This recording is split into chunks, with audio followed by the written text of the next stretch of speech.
Hey everyone, welcome back to my another vlog. अनि यो चाहिँ थियो अस्ति हामी देउसी खेल्न गएको थियौँ नि त। अनि कति धेरै रमाइलो भएको थियो कि अब वर्ष दिनमा एकचोटि त आउँछ तिहार अनि देउसी नखेल्ने कुरै भएन। त्यसैले म पनि गएको थिएँ कि हालत भयो हामीको यस्तो गलमा यसरी बसेको छु कुर्सीमा हालेर। यता चाहिँ हामी फेरि स्टार्ट गऱ्यौँ। त्यहाँ हामीहरू मजाले खेल्दै थियौँ। म चाहिँ मम्मीहरूसँग गएको थिएँ क्या खासमा भन्नुपर्दा। मेरो साथीहरू चाहिँ यता कोही पनि थिएन। म चाहिँ माइत आएको छु नि त अहिले, त्यही भएर मम्मीहरूसँग यता रमाइलो भन्दै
सबैजना गलेर यस्तो भएको छ देउसी खेल्दा खेल्दै।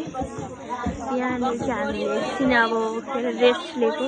यता मेरो भाउजू, यता सबैजना चिया बनाइदिने अरे। अब चिया खाएर अनि मात्र नाच्ने, फेरि रमाइलो हान्ने भनेर टक्क हामी चाहिँ यहाँनिर रेस्ट।